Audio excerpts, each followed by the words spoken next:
Stranded far from the other countries, an island colonized by France named Shiz stood in the Bay of Bengal. In 1874, a man named Arun was promoted as the chief guard of an industrial area demarcated by French colonial government in Shiz Island.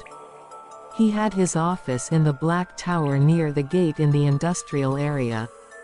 None was allowed to roam around this area, and if caught, his body would be found the next day with neck twisted, and the heart removed. His wife Ava would notice Arun leaving the bed in the midnight. Arun disliked her asking about the same, which would result into verbal fights. Ava would inquire from the guards around her house, but they also remained silent. But the two female Arab guards who had always stayed with Ava, had inquired and apprised her of the reality. At different times Arun would say, "I can't take it anymore. When the right time comes, you will have to do it, Ava." Ava would ask about it, but he never said more. One night she follows him tiptoed to the door. On reaching the door, Arun turns back. Ava cowers behind the cupboard. Above her a window looks into the street. She peeps. To her horror the door opened and closed, but Arun did not leave, nor was he inside. Due to the rising tyranny, the people protest and further erupt into violence. They attack and torch every government quarter. One night, as she enters her room, she got stunned at seeing Arun sitting on a table covered with white cloth and blood spread over it. Arun's face looking sorrowful and his hands covered in blood. "I have been doing dirty work for the new post, which I have recently been promoted to. If I end, so does the suffering of the common man around the industrial area. The time has drawn near, for you to set me free. I ask you for forgiveness now. I do not have the courage to say this in the state of awakens," said Arun, keeping his head low. Multiple gunshots and screams awaken Ava.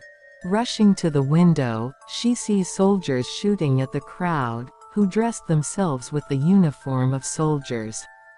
Soldiers barge into their rooms. Arun grabs Ava's hand. The soldiers dutifully escort them through the tunnel built under the house. On their way out, she sees her two women Arab guards bleeding to death. But the stunning effect of the situation did not stop her to help them. Arun grimaces at the two women.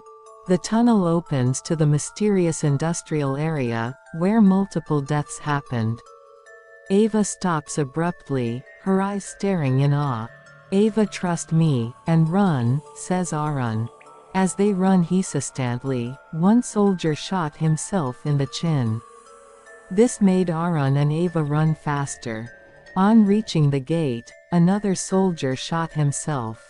The remaining two soldiers pushed them to the huge black tower on their right. The third soldier locked them inside and shot himself at the door of the ground floor. They climbed the stairs and stopped on the third floor. But Arun was nowhere around them.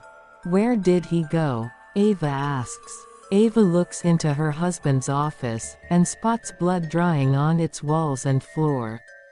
The soldier gave his loaded pistol to Ava. He rambles to the stairs, which they had just climbed. A piercing shriek. The soldier's mouth bleeds, he fell to the floor, and his body unmoving.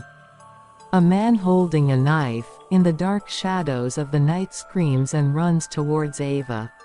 Ava panics and shoots at him. The body stumbled and fell near her feet. Its crying, bloodied face startles Ava, as it was her husband. "Everything will return to normalcy," said the dying Arun, and his eyelids closed.